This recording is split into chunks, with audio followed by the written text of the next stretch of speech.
بسم اللہ الرحمن الرحیم۔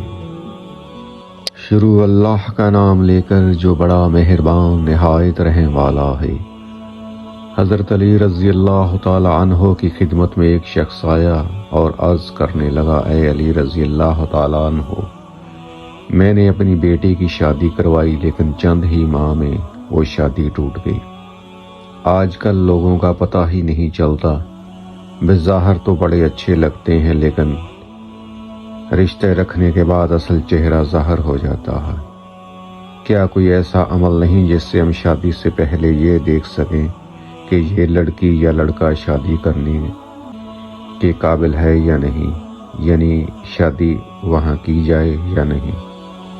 اس پر حضرت علی رضی اللہ تعالیٰ عنہ نے فرمایا، اگر تم اپنی بیٹی کے لیے رشتہ دیکھ رہے ہو تو تم لڑکے میں یہ چیز دیکھو کہ جو لوگ اس لڑکے سے مرتبے میں کم ہیں، حیثیت میں کم ہیں، اگر ان کی عزت کرتا ہے، ان کا خیال رکھتا ہے تو سمجھ جاؤ یہ زندگی میں ایک اچھا شوہر بھی بنے گا اور اپنی بیوی کا بھی خیال رکھے گا۔ لیکن اگر جو رتبے میں اس لڑکے سے بڑے ہیں ان کی تو عزت کر رہا ہے لیکن جو مرتبے میں کم ہیں ان کا احساس نہیں کرتا تو سمجھ جانا کہ یہ انسان تمہاری بیٹی کے لیے صحیح نہیں۔ اتنی ہی دیر میں دوسرا شخص اٹھا اور پوچھنے لگا، یا علی رضی اللہ تعالی عنہ، اگر ہم اپنے بیٹے کے لیے رشتہ دیکھیں تو کیسے پتہ چلے گا کہ کیا لڑکی ہمارے بیٹے کے لیے صحیح ہے یا نہیں؟ اس پر جناب علی رضی اللہ تعالی عنہ نے فرمایا، جب اپنے بیٹے کے لیے رشتہ دیکھنے جاؤ تو لڑکی سے چند سوالات پوچھو اور تھوڑی دیر گفتگو کرو۔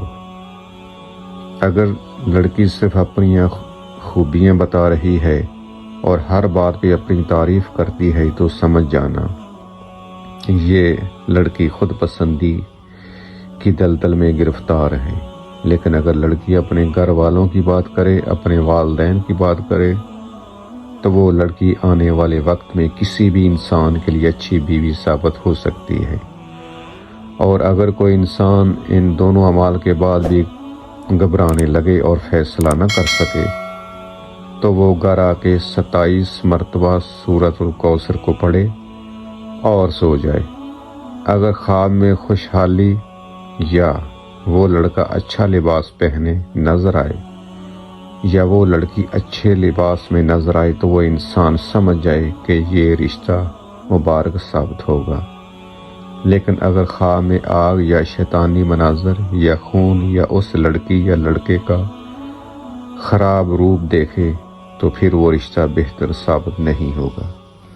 اللہ تعالیٰ سب والدین کو اپنی اولاد کی طرف سے، بچے بچیوں کی طرف سے زندگی میں سکون مہیا کرے اور ان سب کی زندگی آسائش، آرام اور سکون سے گزارے اور اللہ تعالیٰ ان سب پر اپنی رحمت نازل فرمائے اور ان سب کی زندگی اسلام کے مطابق عمل کرنے اور ان کی زندگیوں کو کامیاب بنائے۔